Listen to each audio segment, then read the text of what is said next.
Quelle belle introduction de cette thématique. Amen. Vous êtes avec moi ce matin? Je suis tellement heureux avec mon épouse et mon petit Isaac. On est tellement heureux d'être avec vous ce matin. C'est tellement un privilège. Oh oui, c'est vrai que c'est mieux. C'est tellement un privilège d'être avec vous ce matin. Vous êtes dans la joie, dans la présence du Seigneur ce matin? C'est une grâce. Moi, il y avait une chanson que j'aimais bien quand j'étais enfant. C'était, elle disait, je suis dans la joie quand on me dit. Je suis dans la joie quand on me dit, allons dans la maison du Seigneur. Bon, je ne suis pas très bon chanteur, mais c'est tellement une joie, une grâce d'être dans la présence de Dieu. Amen. Et en effet, comme le disait Manu, je suis désolé, j'essaie de me centrer. Comme le disait Manu, on vient de la région parisienne, on vient d'Évry, dans le 91, avec notre petite famille. Et l'église du CEP d'Évry, je ne sais pas si vous connaissez, mais c'est une église qui fait partie de la même union d'église que la vôtre. Et on aime la présence de Dieu. On aime voir Dieu à l'œuvre, on aime voir Dieu agir. On aime aussi entendre le Saint-Esprit parler. Et je crois que c'est votre cas aussi, je le crois, hein, sincèrement. Et on va parler de ça ce matin. Amen. Si vous voulez bien, je veux déjà aussi remercier Emmanuel et son épouse de nous recevoir dans cette église. C'est une opportunité vraiment pour nous de pouvoir servir Dieu avec des frères et des sœurs vraiment. Et vous êtes une inspiration pour nous, je tenais à le dire, et merci beaucoup. Je vais prier pour ces temps. Est-ce que vous voulez bien courber la tête avec moi ce matin?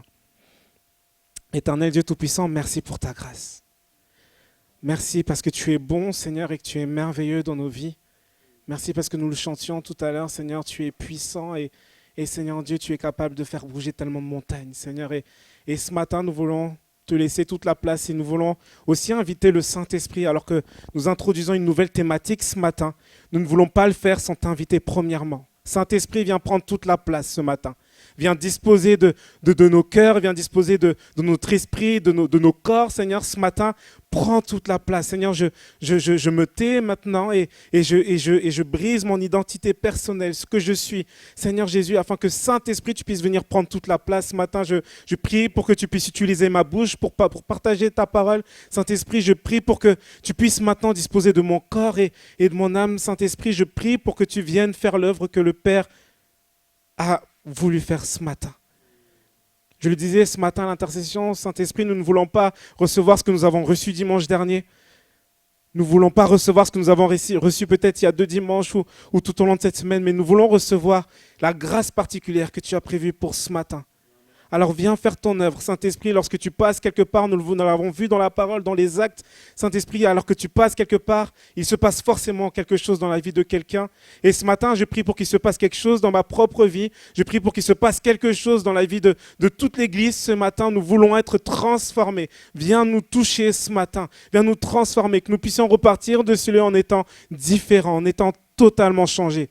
Au nom de ton Fils Jésus-Christ, nous t'avons ainsi prié. Amen. Amen. Le Saint-Esprit.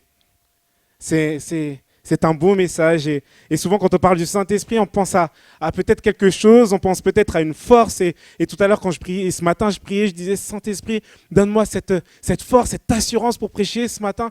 On voit souvent le Saint-Esprit comme étant une force ou un sentiment, une émotion. Mais ce matin, le Saint-Esprit, vous voyez, m'a invité à nous rappeler que le Saint-Esprit est bien plus qu'une simple force. Il est bien plus qu'une simple force, il est bien plus qu'une émotion, il est bien plus que l'assurance qui vient nous remplir quand nous voulons le servir. Il est bien plus que quelque chose, il est quelqu'un. Est-ce que vous le croyez ce matin? Le Saint-Esprit est quelqu'un. Le Saint-Esprit est une personne. Pourquoi? Parce que le Saint-Esprit a une intelligence. On le voit dans les Actes, au chapitre 13, la Bible dit « Et comme il servait le Seigneur et jeûnait, en parlant des disciples, l'Esprit Saint dit « Mettez-moi maintenant à part Barnabas et Saul, pour l'œuvre à laquelle je les ai appelés. » Si le Saint-Esprit parle, c'est qu'il a une intelligence particulière, n'est-ce pas? Amen. La Bible dit encore dans Jean 14, verset 26, Jésus déclare, le Consolateur, l'Esprit Saint, que le Père enverra en mon nom, lui vous enseignera toutes choses et vous rappellera toutes les choses que je vous ai dites. Le Saint-Esprit a une intelligence parce qu'il est capable d'enseigner. Il est capable de nous rappeler ce que Jésus lui-même a enseigné, ce que la parole nous a appris. Le Saint-Esprit vient pour nous l'enseigner et pour nous le rappeler. Amen. Le Saint-Esprit est une personne parce qu'il a des émotions. Et ça, c'est tellement important. Ce matin, alors que je priais, je ressentais sur mon cœur comme le Saint-Esprit me rappelait qu'il était capable de ressentir les choses. Il était capable d'avoir des émotions. Il était capable d'être heureux, d'être joyeux dans une certaine présence, mais il est aussi également capable d'être attristé, de se sentir ignoré. Le Saint-Esprit a des émotions, il a des ressentis. On le voit dans Éphésiens au chapitre 4, verset 30, c'est Paul qui parle et qui dit « N'attristez pas le Saint-Esprit de Dieu, par lequel vous avez été scellés pour le jour de la rédemption. » Amen. On le voit dans l'histoire de David aussi, on voit David qui à un certain moment, après avoir péché, il va se repentir, il va se mettre devant la face de Dieu, il va dire « Seigneur, ne me retire pas ton Esprit Saint. » À ce moment-là, David est convaincu d'avoir comme touché le cœur du Saint-Esprit. Il est convaincu d'avoir fait comme avoir trahi Dieu et avoir trahi le Saint-Esprit. Il va dire, Seigneur, retire-moi tout, mais ne me retire pas ton Esprit Saint. Amen. Le Saint-Esprit a une volonté. Et on le voit dans Romains au chapitre 8, verset 15. Tous ceux qui sont conduits par l'Esprit de Dieu, ceux-là sont fils de Dieu. Le Saint-Esprit est là comme quelqu'un qui vient pour nous diriger. Comme nous envoyer dans l'évangile de Luc, on voit Jésus à un certain moment, la Bible dit que l'Esprit dirigea Jésus dans le désert. Le Saint-Esprit a dirigé Jésus dans le désert. Le Saint-Esprit vient pour nous diriger. Amen. Dans Jean 14, verset 16, c'est Jésus qui parle, il dit « Et moi je prierai le Père, et il vous donnera un autre consolateur, afin qu'il demeure éternellement avec vous. L'Esprit de vérité, que le monde ne peut recevoir parce qu'il ne le voit point, et ne le connaît point. Mais vous le connaissez car il demeure avec vous et il sera en vous. » Et là, je voudrais attirer notre attention sur le terme « un autre consolateur ». La Bible dit, j'ai aimé ce mot-là précisément, c'est cet autre. Et quand on se renseigne un peu, le terme utilisé en grec pour le mot autre, c'est le mot aios. Et il y a deux termes pour parler en grec, pour utiliser le mot autre, c'est hétérov et aios. Hétérov, c'est un autre différent. C'est comme si je dis un autre humain, une autre race, une autre personne, quelqu'un qui est différent de moi. Mais aios, c'est un autre semblable. Jésus, lorsqu'il part, il dit, je vais vous envoyer un autre consolateur. Il dit, quelqu'un qui est comme moi. Et si Jésus est une personne, quand il dit un autre comme moi, il dit quelqu'un de différent, mais il est comme moi. Il est semblable à moi. Il est une personne. Et le Saint-Esprit est une personne à part entière de la Sainte Trinité. C'est quelqu'un qui est certes rattaché, qui est certes complémentaire à Dieu le Père et Dieu le Fils, mais il est tout aussi important que ces deux autres personnes. On ne peut pas vivre notre chrétienté ou notre foi en choisissant de se concentrer soit sur Dieu le Père, soit sur Jésus, et mettre à part le Saint-Esprit. Non. Dieu et les trois personnes, et les trois personnes sont interdépendantes. On ne peut pas faire vivre notre foi sans l'une de ces trois personnes. Amen. Si nous voulons rencontrer Dieu tel qu'il est, alors nous devons rencontrer Dieu le Père, Dieu le Fils et Dieu le Saint-Esprit. Amen. Et lorsque nous prions, on prie Jésus, on prie Dieu le Père, mais on invite et on prie également Dieu le Saint-Esprit. Vous le croyez ce matin? Amen. Yes. C'est intéressant, on part sur cette même base. Alors on est tous d'accord. Amen. Donc, le Saint-Esprit est à la même nature que Jésus, il est une personne. Et c'est une personne, vous savez, la Bible utilise le symbole de la colombe pour parler du Saint-Esprit. Et vous savez, la colombe, c'est un animal qui... Je ne sais pas si vous avez déjà touché une colombe, moi je ne l'ai jamais fait. Mais c'est un animal qui est doux et dont il faut s'approcher avec soin, n'est-ce pas? Le Saint-Esprit est une personne, si on doit parler de son identité, est une personne que nous devons prendre soin. On doit prendre soin du Saint-Esprit. Le Saint-Esprit, c'est ce genre d'invité. Vous savez, ma femme et moi, on aime beaucoup recevoir à la maison et en fonction de nos invités, on ne reçoit pas tout le monde de la même manière. On en parlait d'ailleurs hier avec ma belle famille, on disait, il y a des amis, quand ils viennent à la maison, on les reçoit à la bonne franquette. C'est un terme que je ne connaissais pas, c'est ma femme qui me l'a appris. À la bonne franquette, ils viennent, comme on se connaît très très bien, comme on est à l'aise avec eux, et ben on les reçoit et puis, allez, chacun paye sa part, on va au McDo, on mange à l'arrache. On n'a pas besoin de ranger la maison s'ils viennent le dimanche après l'église, s'il y a les habits d'Isaac un peu partout. C'est pas très grave. Puis il y a des amis, Vous savez, quand on les reçoit, on doit le savoir une semaine, 2 semaines, voire à l'avance, parce qu'il faut préparer. Il faut se préparer, il faut ranger notre maison, faut tout préparer. On va acheter une bonne bouteille de vin, on va tout préparer parce qu'on veut que quand ils viennent, ils se sentent à l'aise. Et le Saint-Esprit est une personne qui, quand elle vient nous rendre visite, elle aime être à l'aise. Elle aime même, je dirais, avoir toute la place. C'est quelqu'un qui aime prendre le contrôle des choses. C'est un leader naturel. Quand il vient, il ne partage jamais sa place avec quelqu'un d'autre. C'est le genre de personne, quand tu l'invites, tu n'invites pas d'autres amis. Ouais, vas-y, viens, j'ai invité des potes avec moi. Viens. Non, le Saint-Esprit, quand il vient, il veut prendre toute la place. Amen. Le Saint-Esprit veut prendre toute la place. Le Saint-Esprit veut parler. Vous savez, il y a des amis ou des gens, quand ils vous reçoivent, ils parlent tellement que tu n'as même pas la place de dire un mot. Et parfois, avec le Saint-Esprit, on est un peu pareil. Je ne sais pas si vous avez des amis comme ceux-là. Quand vous les appelez, vous parlez pendant 1 heure avec eux, et à la fin, vous raccrochez, vous n'êtes même pas sûr d'avoir dit un mot. Vous connaissez ce genre d'amis ou pas? Et parfois, avec le Saint-Esprit, on est pareil. On parle, on dit plein de choses, Seigneur Jésus, merci pour cela, merci pour... On parle, et le Saint-Esprit n'a même pas eu le temps de parler. Et le Saint-Esprit n'aime pas ce genre d'espace. Le Saint-Esprit, quand il vient rendre visite à quelqu'un, il veut être sûr qu'il aura la place de parler. Il veut être sûr qu'il aura la place d'agir. Il veut être sûr que lorsqu'il va parler, nous allons écouter et obéir. Amen.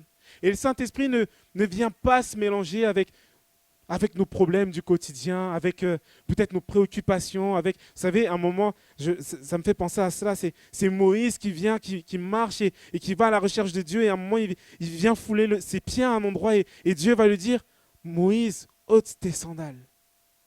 Parce que le lieu où tu te trouves est un lieu saint. Amen. Je ne sais pas si vous vous rappelez de ce moment. Il va demander à Moïse de retirer ses sandales, comme s'il venait avec des choses qui n'avaient pas lieu d'être dans la présence de Dieu. Amen. Et parfois, quand on vient à la rencontre de Dieu, on vient avec tellement de choses. Avec nos discussions, nos préoccupations, peut-être de la route, sur le chemin. Vous savez, ma femme et moi, parfois, comme on n'a pas tout le temps de discuter, souvent sur la route, c'est l'endroit où on veut parler de tout et régler tous les problèmes. Et parfois, on vient à l'église, on est préoccupé. Isaac n'a pas dormi cette nuit, c'est parce que tu t'es pas levé. Non. Quand tu viens dans la présence de Dieu, vient le cœur libre et le cœur léger. Parce que le Saint-Esprit veut faire son œuvre. Amen. Et alors que je préparais ce thème, c'est vrai qu'Emmanuel m'avait dit, voilà, ça sera la première prédication sur cette thématique qui est le Saint-Esprit.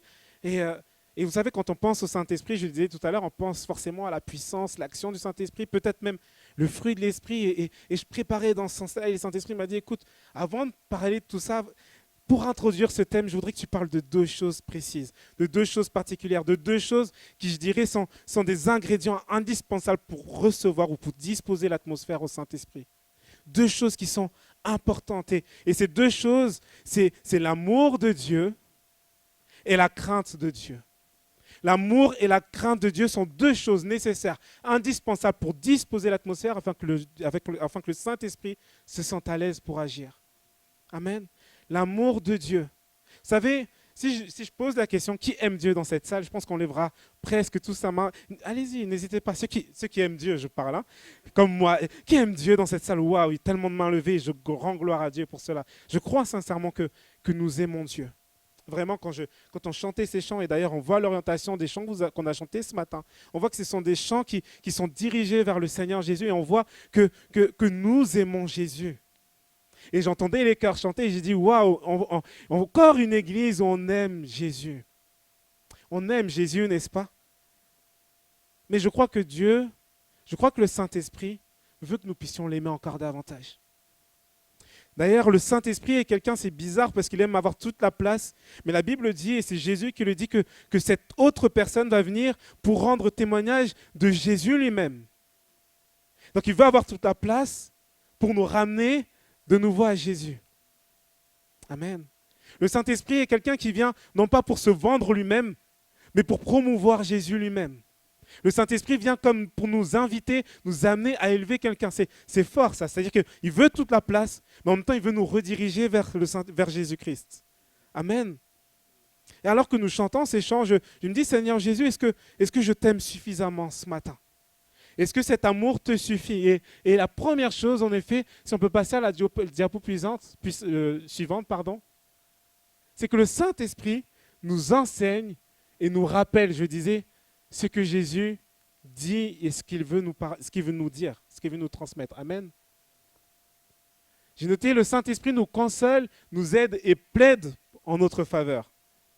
Vous savez, le terme utilisé quand Jésus parle d'un autre consolateur, d'un autre consolateur, le terme utilisé, c'est le terme paraklétos. Et paraklétos, c'est cette aide, cette autre aide. C'est cet avocat. Et c'est bizarre parce que souvent, c'est Jésus qu'on pense quand on parle de l'avocat. Celui qui est notre avocat auprès du Père, c'est Jésus. Mais la Bible dit que le Saint-Esprit également est un avocat pour nous.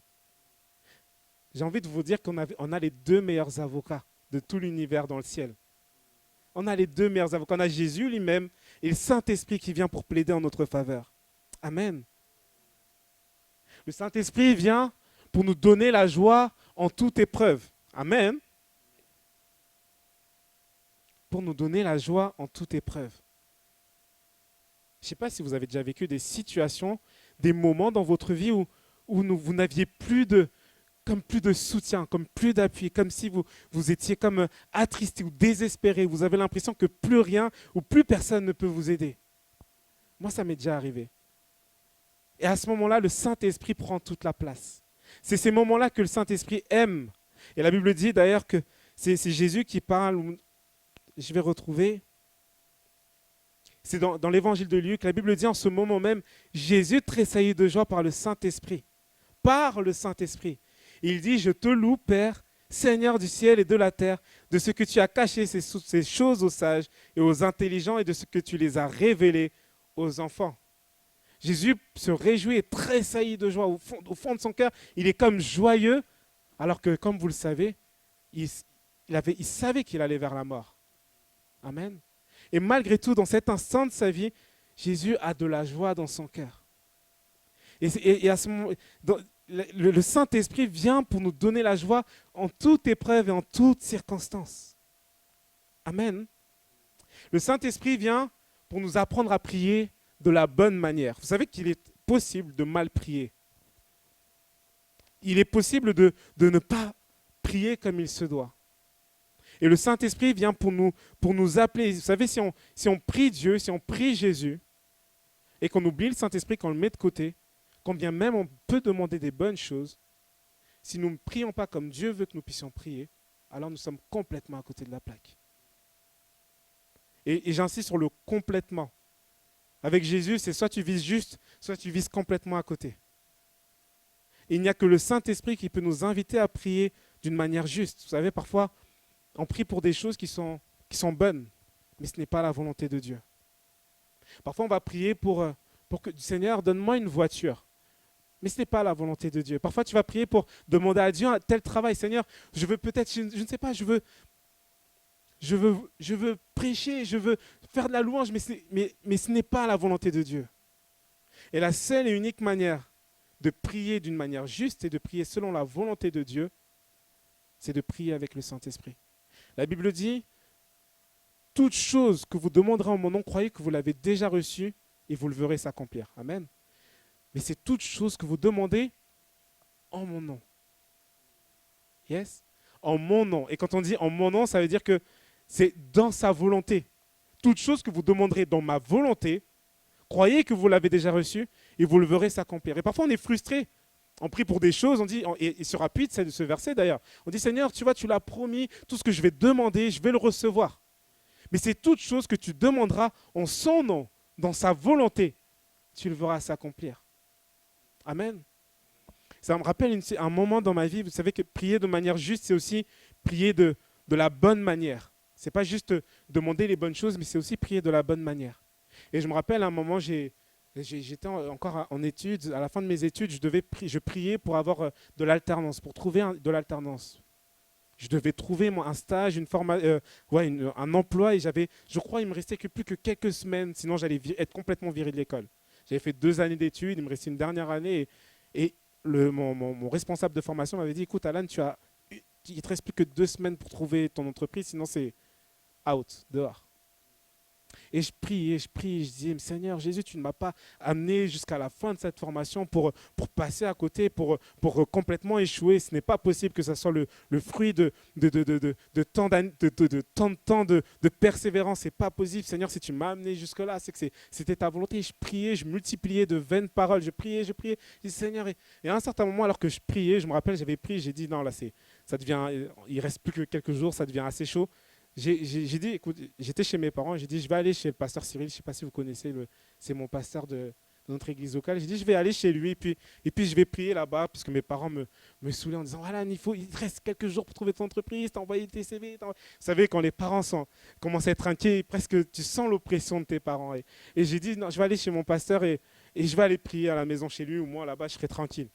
Et je vais chez lui, alors que lui et son épouse partent au travail, toute la journée, j'étais là, je priais, je priais, je priais.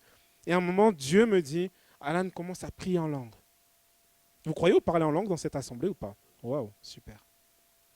Je sens au fond de mon cœur que, écoute Alan, la manière dont tu pries, ce n'est pas la meilleure des manières. Maintenant, prie en langue. Alors là, j'ai commencé à prier en langue. Et vous savez, parfois, quand on prie en langue, on pense à tellement de choses, on pense à tellement de... On est enfoui dans nos pensées, et le Saint-Esprit me dit, voilà, allez, continue à prier en langue, continue à prier en langue. Et alors que je prie en langue, j'ai une pensée qui vient fortement dans mon cœur et qui me dit, écoute, maintenant, Alan, arrête de demander les choses, commence à remercier Dieu pour ce que Dieu t'a déjà donné. Et là, je dis, c'est dingue. Et vous savez, quand on manque de foi, parfois même, alors qu'on remercie Dieu, on ne croit pas forcément en ce qu'il a déjà fait. Amen. Et je commence à dire, ok, merci Seigneur, parce que tu m'as déjà donné ce stage. Et le Seigneur me dit, hey, prie avec foi. Et je commence à prier, je dis, Seigneur, je te remercie de ce que tu m'as déjà donné, cette entreprise. Merci parce que je ne la connais pas, mais que tu as prévu la meilleure des entreprises pour moi, la meilleure entreprise qu'il se doit. Et je commençais à le remercier pour ce qu'il avait déjà donné. Le Saint-Esprit, quand on prie justement avec lui, il nous amène parfois à saisir les choses qui sont dans la volonté de Dieu pour les ramener dans notre présent. Il n'y a que le Saint-Esprit qui peut faire cela. Parce que le Saint-Esprit connaît toutes choses. Il connaît toutes choses, il sait toutes les grâces et les bénédictions qui nous sont réservées. Et lorsqu'on prie dans l'Esprit, il nous donne la possibilité d'aller chercher les choses, dans les bénédictions de Dieu, pour les ramener dans notre présent. Amen. Et je prie en langue et je dis, Seigneur, je te remercie. Et plus je priais, et plus je ressentais vraiment, vous savez, j'avais comme cette image où je voyais comme si les bénédictions commençaient à venir. Et je dis, Seigneur, merci pour ce travail que tu m'as donné. Sincèrement, au début, je n'avais pas la foi, et plus je priais comme cela, et plus je commençais vraiment à y croire. À un tel point que j'ai fini de prier, et j'étais convaincu d'avoir reçu cette entreprise. J'étais convaincu dans mon cœur, j'étais tellement serein. Les jours sont passés, j'étais sûr que même à la dernière minute, Dieu se révélerait. Et en effet, Dieu s'est levé le dernier. Et j'ai reçu un jour cet appel, c'est cette entreprise. Il me restait un jour avant de pouvoir trouver cette entreprise, sinon j'étais viré. Un jour. Et le dernier jour, Dieu s'est révélé. Et je suis convaincu que ces choses-là m'ont été données parce qu'à un certain moment, j'ai entendu le Saint-Esprit me dire, écoute Alan, prie de cette manière. Et parfois, le Saint-Esprit veut aussi nous inviter à nous taire. C'est une manière de prier, le silence. Vous savez cela? C'est une manière de prier. Dieu parle au travers du silence. Le silence de Dieu nous parle. Amen. La Bible dit que Dieu entend nos soupirs inexprimables. Parfois, il y a des moments où on est tellement sans mots. Parfois, dans la tristesse, ou dans l'angoisse, ou dans la peur, on n'a tellement plus de mots qu'en fait, il n'y a plus rien à dire. Juste laisse ton cœur parler au Seigneur. Amen. Ressentir l'amour, ressentir et exprimer l'amour de Dieu. C'est dingue parce que tout à l'heure, alors que Manu introduisait ce temps, il a dans sa prière, c'était pendant qu'il priait pour la Sainte Seine, il a dit une parole qui était fortement dans mon cœur alors que je préparais ce temps. C'était, Seigneur, nous ne voulons pas juste t'avoir comme sauveur, mais nous voulons aussi t'avoir comme Seigneur. Et c'est exactement le thème, c'est exactement comme ça que j'ai reçu que je devais apporter ce thème. C'est j'ai dit, Seigneur, ok, c'est vrai que nous t'avons reçu comme sauveur. Tous, je disais tout à l'heure, quand on reçoit Jésus comme sauveur, généralement c'est qu'on l'aime d'un amour tellement, tellement grand. On est reconnaissant de ce qu'il a donné sa vie pour nous, alors on le reçoit comme sauveur. Amen. Mais le recevoir comme Seigneur, il a dit tout à l'heure, c'est le recevoir comme maître. Comme maître. Vous savez, nous les contemporains là, de cette époque, on ne sait pas toujours ce que c'est avoir un maître. On n'a pas conscience. Nous, on a ce qu'on appelle des employeurs, des directeurs, et vous savez, dans cette société de droit et de revendication et de liberté, on n'a plus ce rapport forcément de soumission que les disciples à l'époque pouvaient avoir pour leur maître. Ces deux choses sont interdépendantes l'une de l'autre. Le fait de recevoir Jésus comme sauveur, mais aussi le recevoir comme Seigneur. Et c'est de cela dont nous allons parler. Le recevoir comme sauveur, c'est le recevoir avec tout notre amour. Et le Saint-Esprit aime les espaces où Jésus est adoré. La Bible dit que Dieu siège au milieu de la louange et de l'adoration de son peuple. Amen. Dieu siège au milieu de la louange et de l'adoration de son peuple. Qu'est-ce que adorer Dieu? Qu'est-ce que aimer Dieu? Qu'est-ce que le louer?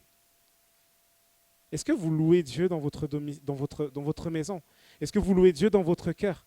Est-ce que vous exprimez des louanges à Dieu parfois de temps en temps à la maison? En dehors du dimanche matin, parce que vous savez, ce qu'on vit ici, c'est un instant parmi tant d'autres, n'est-ce pas? C'est un instant privilégié où on est tous ensemble, on est en communion, mais le Saint-Esprit attend bien plus que ça. Il attend notre amour au quotidien, tous les jours de la semaine. Dans Matthieu chapitre 22, verset 37, Jésus va dire « Tu aimeras le Seigneur ton Dieu de tout ton cœur, de toute ton âme et de toute ta pensée. » De tout ton cœur, de toute ton âme et de toute ta pensée. Parfois, quand on prie, on aime dire « Seigneur, je veux te donner la première place. » Dieu veut prendre toute la place. Parfois, on va mettre des choses comme en concurrence avec Dieu, comme à côté de Dieu. Vous savez, moi, je suis quelqu'un qui, par exemple, je suis quelqu'un de passionné. J'aime dire passionné parce que c'est plus beau. C'est plutôt positif, quelqu'un de passionné. Mais la vérité, c'est qu'il y a parfois des choses que j'aime tellement qui parfois vont être comme en concurrence avec le Seigneur. J'aime énormément le football, par exemple.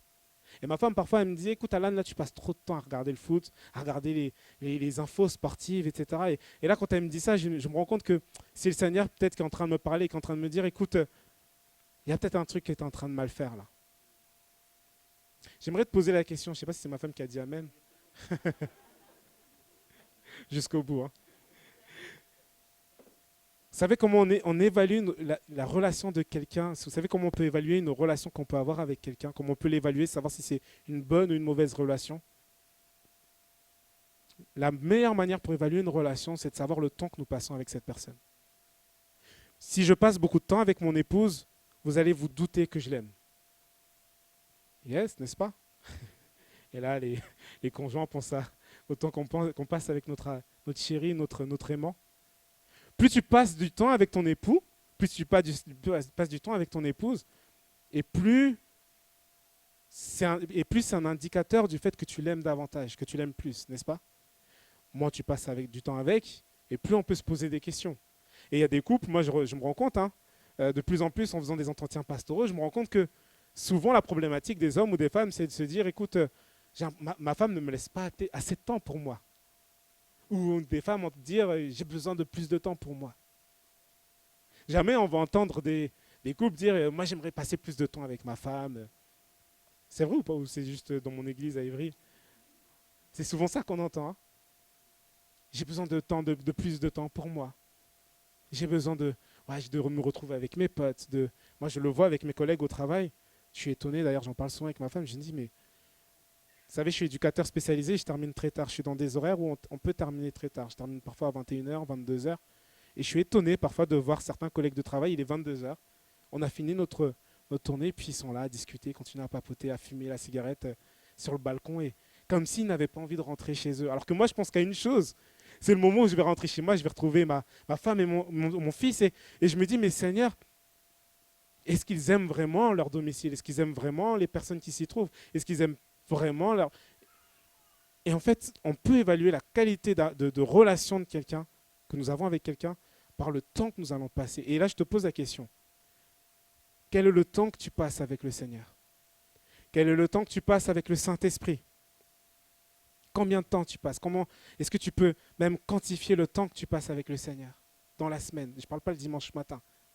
Dans la semaine, est-ce que tu peux le quantifier? Là, je dis dans la semaine. Est-ce que tu peux quantifier le temps que tu passes dans la journée avec le Seigneur?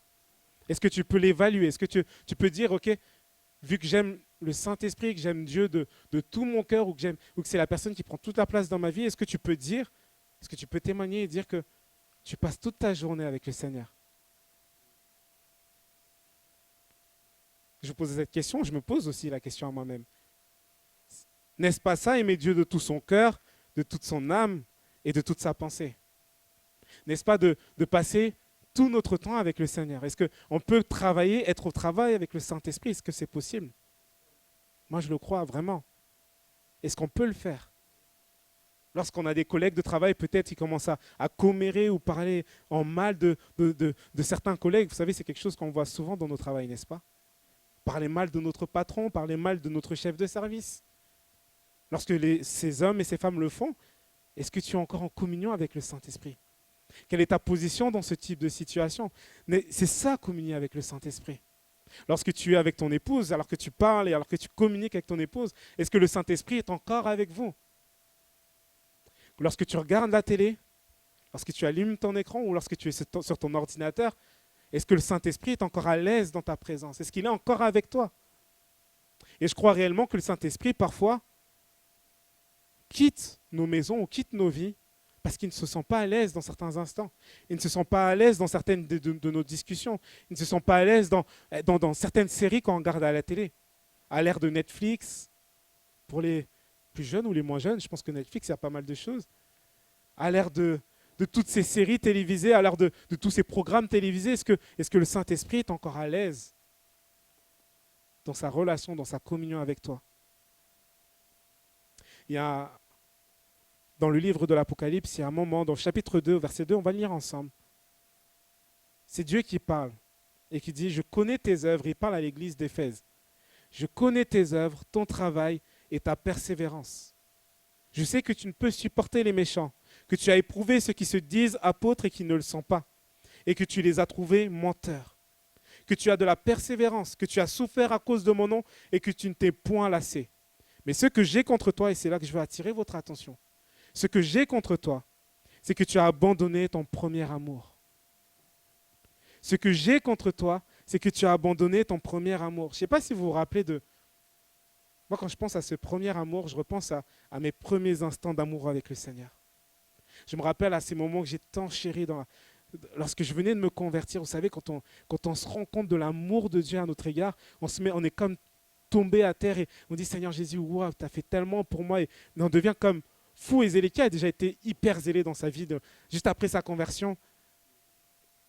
Je vois quelques mains qui se lèvent et je me rappelle, j'avais 17 ans alors que je venais de donner ma vie à Christ.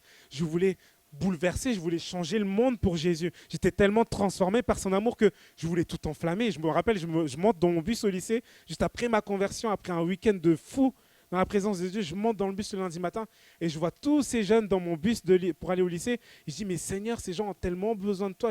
J'étais tellement pris, j'étais à deux doigts de me lever et dire, écoutez, je vais vous dire que le Seigneur... Bon, je n'avais pas l'audace pour le faire. Vous savez, ces moments où on est tellement convaincu, tellement comblé par l'amour de Dieu qu'on aurait envie d'amener tout le monde à Christ. Et je me rappelle de ces temps, j'aimais tellement Dieu, je rentrais à la maison, je disais bonjour à mes parents et je m'enfermais dans ma chambre et je pleurais dans la présence de Dieu. Ne me demandez pas pourquoi je pleurais, mais j'avais envie de pleurer dans la présence de Dieu parce que je sentais que le Saint-Esprit m'aimait, qu'il avait envie de communier avec moi et je recherchais Dieu et je disais Saint-Esprit, viens me remplir. Vous vous rappelez de ces temps-là ou pas? Et ça, le Saint-Esprit voulait que je rappelle ce passage biblique, que je vous rappelle comme s'il y avait beaucoup d'entre nous, on a besoin de se rappeler de ces premiers temps avec le Saint-Esprit. Et là, à ce moment-là, c'est tellement intéressant ce que Dieu dit à ce moment-là, parce qu'il dit, je connais tes œuvres, je connais ton travail et ta persévérance. Et parfois, on croit que aimer Dieu, c'est servir Dieu. C'est faire ce que je suis en train de faire en ce moment, c'est faire ce que la belle équipe de louange a fait tout à l'heure, c'est ce que la belle équipe pour la Sainte Seine a fait avec les anciens ici, c'est ce que mon frère fait à la Sono là-bas. Servir Dieu, c'est aimer Dieu. On croit cela. Mais aimer Dieu, c'est plus que le service. Aimer Dieu, c'est plus que de faire des œuvres.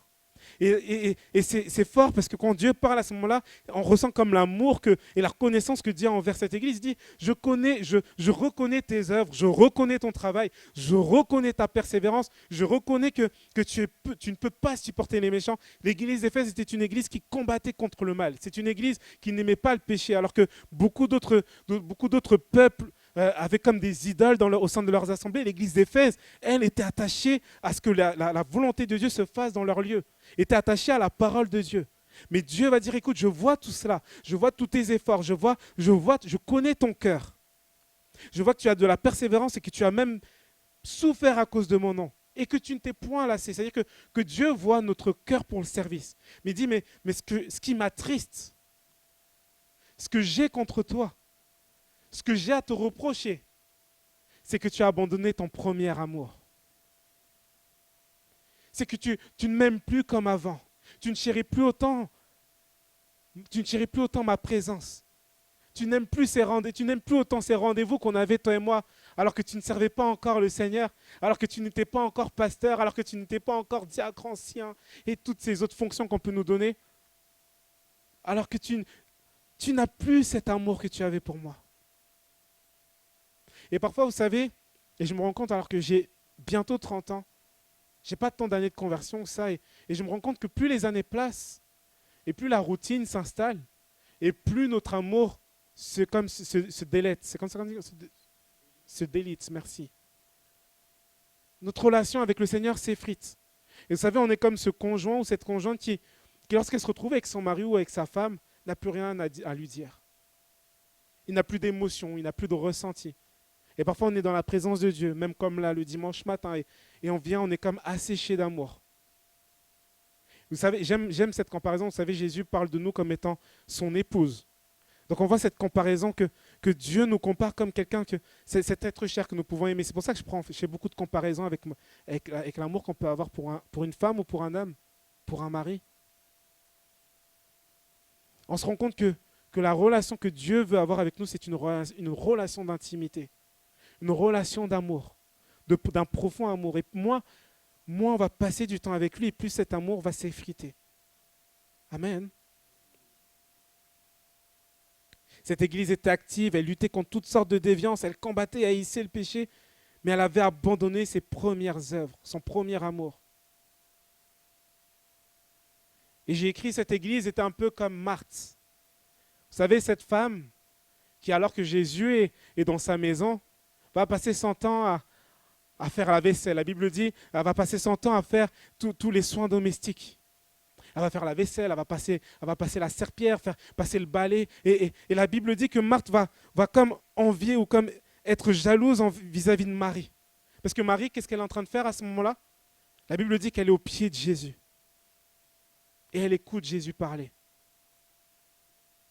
Et Marthe est là, elle fait plein de choses. Et vous savez, parfois on fait plein de choses et on croit bien faire. On multiplie les activités, les réunions, et à un certain moment, on oublie de se poser au pied de Jésus. Et Marthe va s'agacer au bout d'un moment et va demander à Marie de l'argent. Et Jésus va dire, écoute, laisse-la. Parce qu'elle a choisi la bonne part. Elle a choisi la meilleure part. Elle a choisi le meilleur endroit où elle devait être, où elle pouvait être.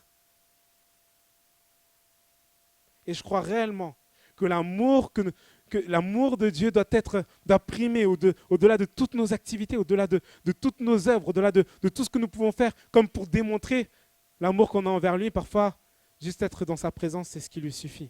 Et c'est ce qu'il veut. Amen. Servir Dieu, ce n'est pas aimer Dieu. Aimer Dieu, c'est être au pied du Seigneur, c'est être au pied de Jésus-Christ. Amen. La deuxième thématique que je voudrais aborder, c'est la crainte de Dieu. Et je dirais que c'est le point où j'ai eu le plus de mal à le préparer parce que je me suis rendu compte, plus je préparais, plus je me renseignais sur ce qu'était d'avoir la crainte de Dieu, et plus mon cœur était comme saisi d'angoisse et je me disais, mais Seigneur, en fait, on ne te craint plus assez. On ne te craint plus assez. Parfois, vous savez, surtout nos sociétés modernes, on méprise ce qui est sacré, on méprise ce qui est du divin, de ce qui est du Seigneur, on le méprise. On ne craint plus Dieu. Je ne sais pas si c'est que dans mon église, hein, mais on ne craint plus assez le Seigneur. Vous savez, parfois, je disais tout à l'heure, le Saint-Esprit, cette personne qui, quand vous l'invitez, elle aime avoir toute l'attention. Et parfois, quand on est dans la présence de Dieu, on est avec nos téléphones, vous savez. Ouais. Faites un test un jour. Peut-être pour les plus jeunes, je sais pas. Je ne sais pas pour les plus âgés, mais dites-vous à un certain moment, maintenant, je vais passer une journée avec le Seigneur, je coupe mon téléphone. Vous allez voir comment vous allez être combattu de l'intérieur. Une journée sans le téléphone, c'est tellement difficile. C'est dingue, hein? Une journée sans le téléphone. Enfin, on fait des jeûnes de nourriture et tout, on devrait faire des jeûnes du téléphone. Parce que finalement, parfois c'est plus difficile de nous priver de manger que de nous priver de téléphone. Et c'est là qu'on voit qu'il y a un problème quelque part. Craindre Dieu, c'est se retrouver comme Moïse et rentrer dans la présence de Dieu et se dire, les sandales que j'ai à mes pieds, ce n'est plus adapté pour la présence de Dieu. Le téléphone qui est dans ma poche ou le téléphone qui est là, ce n'est plus adapté pour la présence de Dieu. Ça ne va pas, ça ne rentre pas dans sa présence. Pourquoi? Parce que finalement, Dieu est trop grand pour cela. Dieu est trop saint pour cela. Vous savez, il y a des choses, comme Dieu est saint, ce qui n'est pas saint ne peut pas collaborer dans sa présence. Amen.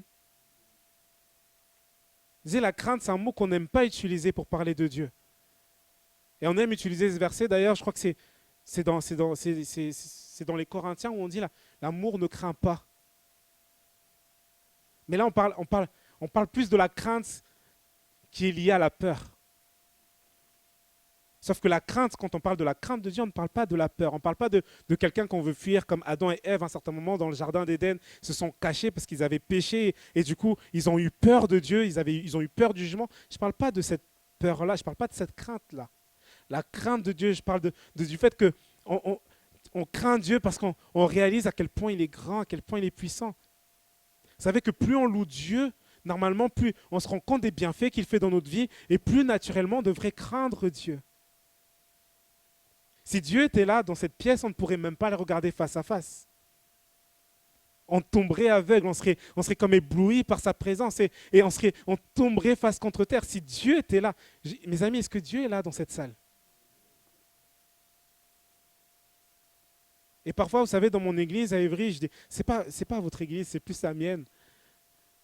Parfois, on est distrait. On a nos téléphones ou on pense au repas ou qu'on a laissé peut-être le midi. Vous aussi, parfois, vous pensez au repas que vous avez laissé au fourneau. On pense à ce qu'on a, je sais pas, ce qu'on a oublié à la maison ou ce qu'on a fait dans la semaine, etc. Mais quand on a Dieu dans la place, vous savez, imaginez Emmanuel Macron rentre dans cette salle. Là, comme ça. C'est un président, n'est-ce pas? C'est quelqu'un qui a une certaine autorité, qui a un certain charisme, je pense. C'est quelqu'un qui, en tout cas, qui a un statut, n'est-ce pas? S'il rentrait dans cette présence, on serait, je pense que, d'ailleurs, on se lèverait tous d'un, et je pense que je baisserais mon micro comme ça, comme pour laisser, on lui laisserait même peut-être la chair, je ne sais pas. On serait comme humilié dans sa présence. On serait on serait comme ébloui par sa présence. J'utilise des grands mots, n'est-ce pas? Ébloui, c'est un peu fort.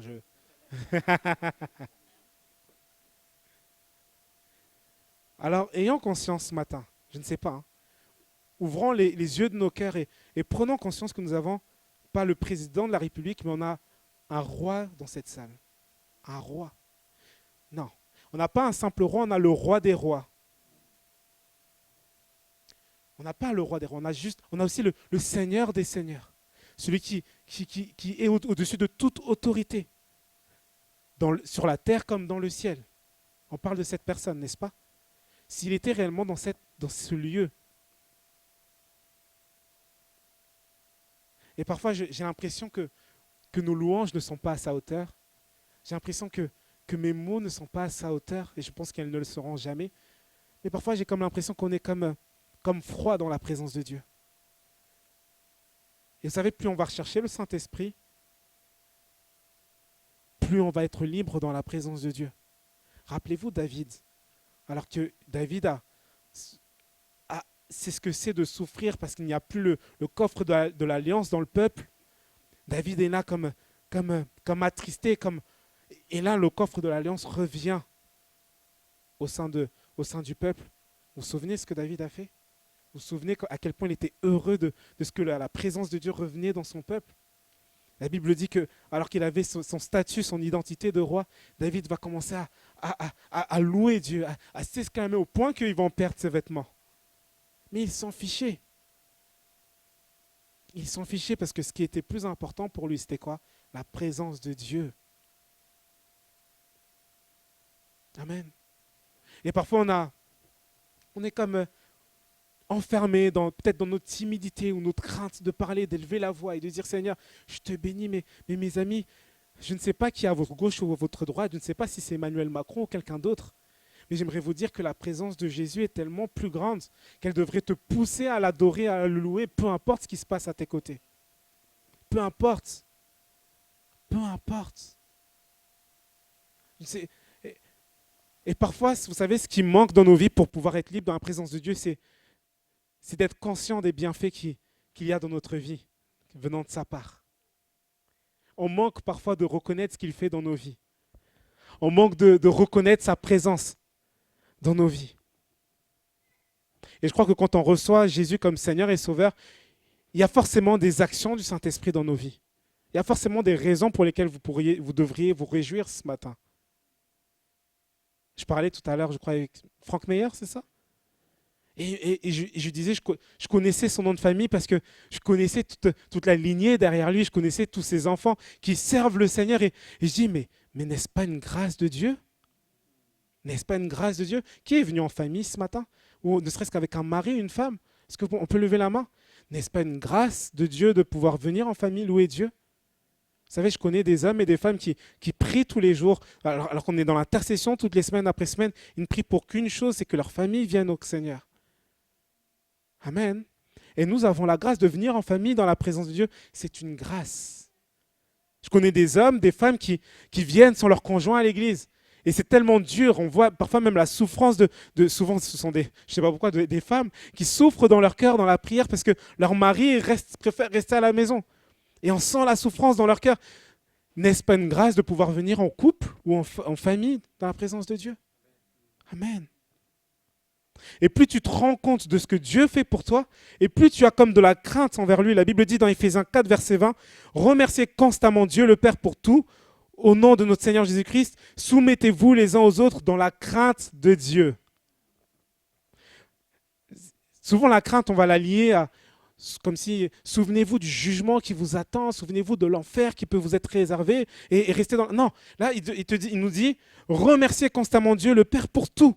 Rappelle-toi de tous les bienfaits qu'il a fait pour toi et restez dans la crainte de Dieu. Amen. Dans Actes chapitre 9, verset 31, la Bible dit « L'Église était en paix dans toute la Judée, la Galilée, la Samarie. » Et là, on parle de l'Église, des premiers disciples. Et la Bible dit « Elle s'édifiait, marchait dans la crainte du Seigneur et grandissait grâce à l'aide du Saint-Esprit. » Et cette Église marchait dans la crainte du Seigneur. Celui qui craint Dieu, j'ai noté que c'est quelqu'un qui respecte Dieu. Celui qui craint Dieu, c'est quelqu'un qui respecte Dieu. La crainte, ce n'est pas le respect. La crainte, c'est beaucoup plus que le respect. Mais celui qui craint Dieu, c'est quelqu'un qui respecte Dieu. Il respecte sa présence. Il respecte le sacré et le divin.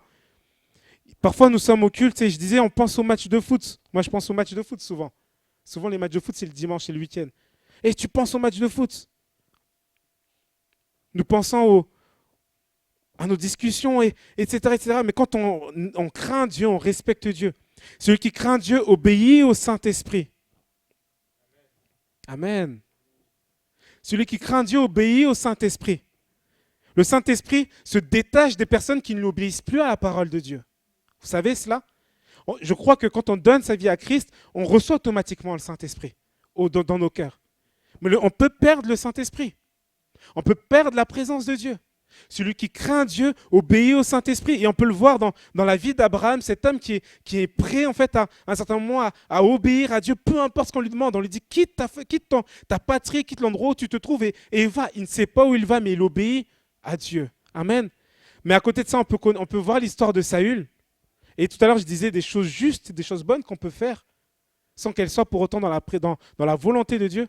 Saül, à un certain moment, Samuel vient lui parler et lui dit écoute, Je sais que voilà, on a attaqué de toutes parts, etc. Mais attends que je revienne afin que je fasse ces sacrifices qui ne sont réservés qu'aux prophètes, qui ne peuvent être faits que par des prophètes. Et Saül sait que ces choses-là sont du sacré et que seul un prophète, seul un sacrificateur ne peut faire cette chose-là. Et Saül sait, et on lui dit, écoute, Samuel lui dit, écoute, je reviens dans 1 semaine, dans 7 jours, attends-moi. Et vous savez ce que Saül va faire dans la peur? Il va toucher à ce qui est sacré. Il va faire ce que Dieu ne lui a pas demandé de faire, ce que Dieu ne lui a pas donné comme autorité, il va le faire. Et la décadence de Saül va commencer à ce moment précis.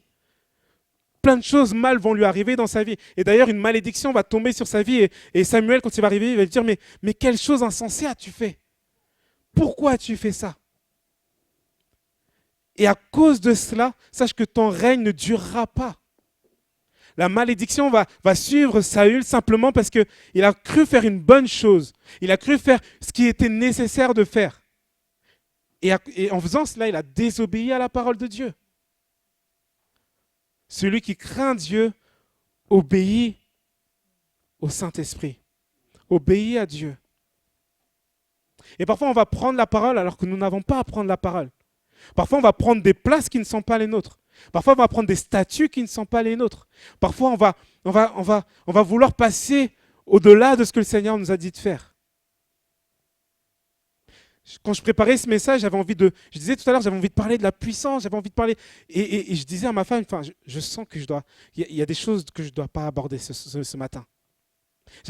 Vous savez, j'aime le Saint-Esprit, j'aime l'activité du Saint-Esprit, j'aime voir Dieu agir, j'aime cela, et je voulais parler de ça. Je dis, mais Saint-Esprit, je ne peux pas parler de toi sans te parler de ce que tu veux faire dans nos vies, de ce que tu veux faire dans la vie des autres, de mon prochain. Je ne peux pas.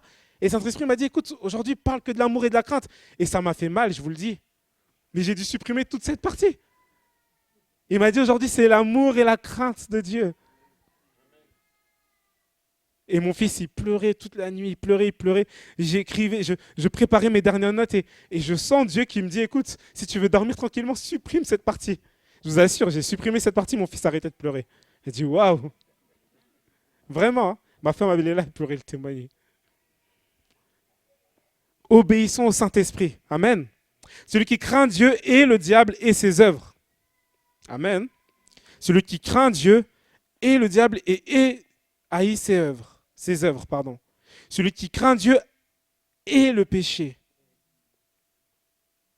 Parfois, on aime Dieu, mais on aime le péché. C'est souvent. Hein, on aime Dieu. On me regarde. On aime Dieu, mais on aime le péché. C'est souvent. Hein. On aime Dieu. Beaucoup de jeunes. Hein, moi, parfois, vous savez, quand on fait des conventions jeunes, des conférences de jeunes, parfois, c'est des endroits où on sent tellement les jeunes gens aiment le Seigneur. Vraiment, moi, je le crois de tout mon cœur. Parfois, je le vois quand ils se mettent à pleurer, à se mettre à genoux, à adorer Dieu. Je me dis, c'est pas possible. Ces jeunes aiment Dieu. Mais souvent, le problème de la jeunesse, même spirituelle, parce qu'on peut être âgé et être jeune spirituellement, n'est-ce pas?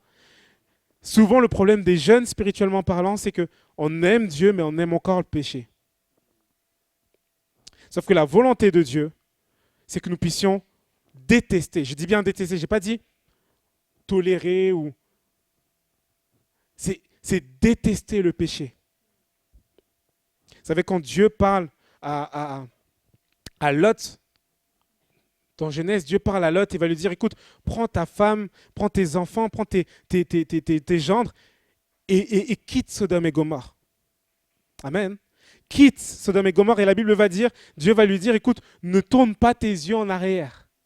Et souvent on est comme c'est Lot ou comme cette femme de Lot on se tourne vers Dieu mais on regarde encore ce qu'on aime un peu en arrière. On chérit encore ce qui est derrière. On chérit encore les boîtes de nuit. On chérit encore, je sais pas moi, la pornographie, on peut le dire ici ou pas? On chérit encore cette femme qui n'est pas la nôtre ou cet homme qui n'est pas le nôtre. Mais on aime Dieu. Moi, et on le voit, je vois David quand il se met dans la présence de Dieu, il parle à Dieu. La Bible parle de David comme étant l'homme selon le cœur de Dieu. On peut aimer Dieu et pécher. Amen. Mais la volonté de Dieu parfaite, c'est que nous puissions haïr le péché. Le Saint-Esprit ne se manifeste que dans des endroits où le péché est détesté, où le péché n'est pas apprécié, n'est pas toléré. La présence de Dieu ne peut intervenir que dans ces lieux-là. Amen. Vous savez ce qui va se passer dans les actes alors que le Saint-Esprit va se révéler dans Acte 2, on voit le Saint-Esprit qui tombe comme des langues de feu, n'est-ce pas? La Bible dit que 3000 hommes, alors que Pierre, celui qui était imparfait, si imparfait, va prendre la parole, il va prêcher. Je vous assure, regardez sa prédication dans Acte 2. Elle n'est pas, c'est pas une prédication, comme on dit les jeunes, c'est pas une prédication de ouf, de fou. C'est pas la meilleure des prédications. Je crois que Emmanuel, notre pasteur ici, il fait des plus belles prédications, des prédications tellement plus éloquentes, avec des plus beaux mots. Regardez la prédication de Pierre, je vous assure, c'est pas une prédication de dingue. Mais la Bible dit que 3000 âmes vont se tourner vers Dieu. Vous imaginez une prédication? Je me suis imaginé, moi j'étais dans ma chambre et je dis, mais t'imagines, tu prêches. Il a prêché peut-être pendant 30 secondes parce que franchement, allez, 8 phrases, pas plus. Il prêche et 3000 âmes vont se tourner vers Dieu. Et la Bible dit qu'ils vont être remplis de la crainte du Seigneur. 3000 âmes. Une petite prédication d'un homme tellement imparfait. 3000 âmes. Et le premier fruit de la descente du Saint-Esprit dans celui-là, ça sera la crainte. Est-ce que je suis dans les temps ou pas? Ouais. La crainte de Dieu. Mais, et d'ailleurs la Bible, on ne va pas ouvrir, mais je vous invite à lire les premiers passages des Actes. La Bible parle d'un mais. Il y avait Ananias et Saphira. Vous connaissez l'histoire d'Ananias et Saphira? Des disciples, des gens qui servaient Dieu, qui aimaient Dieu, je pense, au fond de leur cœur. Je pense qu'ils aimaient Dieu. Mais à un certain moment, ils ont été tentés par le péché. Et la Bible dit qu'ils ont trompé le Saint-Esprit. Ils ont trompé le Saint-Esprit. Et là, les amis, on n'est pas dans l'Ancien Testament. On n'est pas dans une période où, vous savez, on pense souvent que le jugement de Dieu n'est réservé que dans l'Ancien Testament. Mais là, à ce moment-là, il va se passer quelque chose de fou. C'est que ces deux personnes vont mourir instantanément. Après qu'ils aient été confrontés à leur péché, afin qu'ils puissent reconnaître leur péché. Après cela, ils vont mourir. Et là, on est dans le Nouveau Testament. On est dans la Nouvelle Alliance. On est dans la grâce de Dieu. Celui qui aime Dieu et le péché. Amen. Celui qui craint Dieu et le péché. Amen. Dans Juge au chapitre 16, verset 20, la Bible dit, elle dit alors, et là, vous savez c'est qui parle? C'est Dalila. Elle dit alors, les Philistins sont sur toi, Samson. Et il se réveilla de son sommeil et dit, je m'en tirerai comme les autres fois et je me dégagerai. Et ensuite, la Bible dit qu'il ne savait pas que l'Éternel s'était retiré de lui. On parle de Samson, cet homme comme vous et comme moi qui avait des faiblesses. Cet homme qui avait des failles. Cet homme qui avait un péché, je dirais, mignon ou pas mignon ou très très moche. Il aimait les femmes. Et à un certain moment, ce qu'il va faire, c'est qu'il va pécher, il va être tenté par le diable au travers de cette femme. Et en fait, il va comme s'habituer au fait de pécher avec cette femme. L'Esprit de Dieu était sur lui. La force est encore en lui. Il continuait de faire de grandes choses. Et le Saint-Esprit partait petit à petit. Petit à petit. Vous savez, quand on rencontre le Seigneur, quand le Saint-Esprit vient dans nos vies, et qu'on continue de faire le péché, ce qui se passe, c'est que le péché ne part jamais tout de suite. Ce n'est pas que du jour au lendemain, tu es loin de Dieu. Non. Le Saint-Esprit part petit à petit. Jusqu'au jour où tu te rends compte finalement que vous n'avez plus de relation. Que le Saint-Esprit n'est plus là. Parce que tu ne crains plus assez le Seigneur. Et c'est ce qui s'est passé avec Samson, c'est que la Bible dit qu'il pensait qu'il allait s'en tirer comme les autres fois. Amen. Je peux prêcher ici ce matin avec onction, avec feu, avec zèle, avec tout ce que tu veux. Mais si je continue ma vie de péché, l'onction va partir petit à petit de moi et il n'y aura plus rien de vivant en moi. Tu peux continuer à aller au travail et penser que et tu portes du fruit dans ton travail, tu vois les fruits et tu continues de pécher à côté. Tu crois que, vous savez, c'est pas parce que le Saint-Esprit est encore là que ça veut dire que vous êtes dans le chemin du Seigneur. Il y a des fois, le Saint-Esprit est là parce que il se dit, je vais te laisser encore un peu de temps et tu continues, tu restes dans... Parfois, on pense que parce que Dieu ne parle pas ou que Dieu ne se laisse pas entendre, ça veut dire que Dieu approuve ce que l'on fait. Je pense qu'on devrait chaque jour nous demander si Dieu valide notre vie, si Dieu est à l'aise avec ce que nous faisons. On devrait remettre en question les actes que nous posons chaque jour, l'attitude que nous pouvons avoir, le caractère. Moi, je connais des hommes et des femmes et j'entends souvent dire des personnes qui disent ouais, c'est mon caractère, je suis comme ça et de toute façon, j'y changerai rien. Je suis comme ça, tu ne me changeras pas. Emmanuel, cher pasteur, je suis comme ça, j'y peux rien, je suis colérique, je suis comme ça. Je suis menteur, je suis comme ça, tu n'y changeras rien. Et parfois, le Saint-Esprit, au début, est là. Il accepte que tu restes, il accepte de rester dans ta présence. Et tu continues, tu restes et tu t'enfermes là-dedans. Et petit à petit, comme un gentleman, le Saint-Esprit s'en va. Parce que tu n'es pas assez le péché.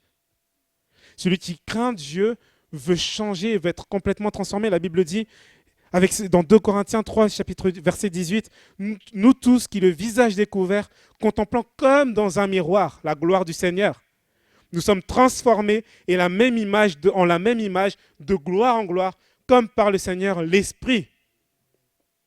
Nous tous qui, le visage découvert, vous savez, on contemple Dieu comme dans un miroir. Quand tu regardes Dieu, alors tu deviens comme Dieu. Amen. Les chrétiens, ça veut dire petit Christ. Ces gens qui sont comme Christ. Vous savez qui a appelé les chrétiens chrétiens? Ce sont les athées. Ceux qui ne connaissaient pas Dieu. C'est eux qui, la première fois, ont utilisé ce terme. Ils ont dit, ceux-là, ce sont les chrétiens, c'est ceux qui font comme Christ. Comme celui qui était le Christ. N'est-ce pas eux? Ceux qui sont... Ils les ont appelés chrétiens. Ce nom que nous portons tous. Parce qu'ils ont vu que ces gens-là marchaient comme Jésus. Et plus on regarde à Jésus, et plus on devient comme lui. Plus on chérit le Saint-Esprit, et plus on devient comme Jésus. Et si on regarde à Jésus et que nous ne changeons pas, c'est qu'il y a un problème quelque part. Amen. Et très souvent, c'est parce qu'on ne veut pas changer. Parce qu'on n'accepte pas d'être transformé à l'intérieur. Il y a des péchés, je disais tout à l'heure, des péchés mignons, des choses que nous voulons continuer à chérir, des choses que nous voulons garder. Et à un moment dans ma vie, je voulais me donner je me donnais à Christ quand j'avais 17, 18 ans. Et il y avait des péchés comme si je les sélectionnais. Je disais, ok Seigneur, vous savez ces chants qu'on dit, Seigneur, je te donne tout. Je te donne mon cœur, sauf ça. Seigneur, je te donne mon cœur. Et il me disait, allez, il faut que tu quittes cette fille. Non, pas ça, Seigneur. Ça, je le garde. Il faut que tu te détaches de ce péché. Non, ça, Seigneur, je le garde. Il faut que tu te détaches de la pornographie. Non, Seigneur, je le garde. Il faut que tu te détaches de l'homosexualité. Non, Seigneur, ça, je le garde. Il faut que tu te... Et on a des péchés mignons, des péchés qu'on veut chérir. Des péchés qu'on veut garder. Et vous savez, quand on prie, on demande pardon à Dieu. Et vous savez, souvent, c'est dans ces moments-là où on se repent, on pense à Dieu, on pense au pardon, on pense à ce qu'il a fait pour nous. Et au moment où on doit demander pardon à Dieu pour plein de choses, quand on pense à cette chose-là, je ne sais pas ce que tu penses, je ne sais pas, mais cette chose-là, eh ben, on veut comme le cacher. Un peu comme Adam et Ève qui se retrouvent nus et qui veulent se cacher derrière ces plantes. Et ces plantes, ouais. Et on veut cacher notre nudité. On veut cacher notre péché. Parce qu'on veut le garder. Et Dieu dit, non, ça je le veux aussi. Et tu dis, non, Seigneur, sauf ça. Ça je le veux aussi. Amen. N'est-ce pas ça la crainte de Dieu? De haïr au point d'être prêt à se séparer de tout ce qui est péché, le péché. Celui qui aime Dieu déteste le péché. Tu ne peux pas dire j'aime Dieu et dire que j'aime également le péché. Tu ne peux pas dire j'aime Dieu et vouloir rester à Sodome et Gomorrhe. Tu ne peux pas. Amen. Et ce matin, je voudrais que nous puissions prier, alors que je vais demander peut-être à l'équipe de louange de me rejoindre sur la chair. Je crois réellement que le Saint-Esprit va agir dans nos vies.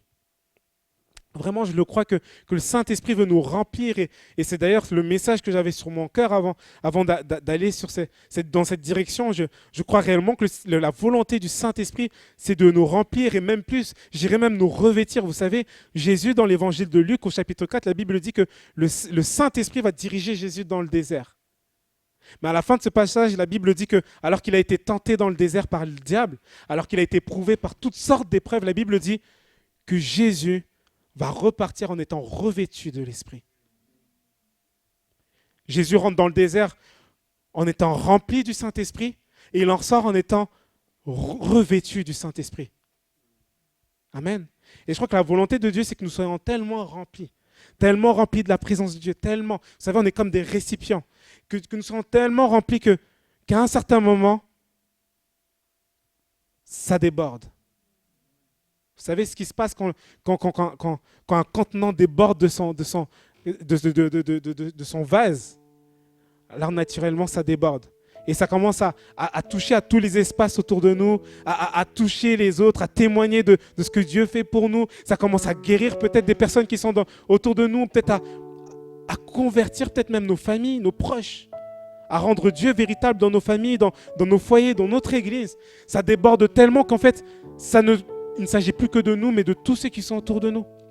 Mais avant d'arriver à ce stade, la Bible et Dieu nous invite à être remplis du Saint-Esprit. Et pour être remplis du Saint-Esprit, il faut deux choses. Un amour profond pour le Seigneur et une crainte profonde de Dieu le Père et de Dieu l'Esprit et de Dieu Jésus-Christ. Amen. Est-ce qu'on peut se lever tous ensemble?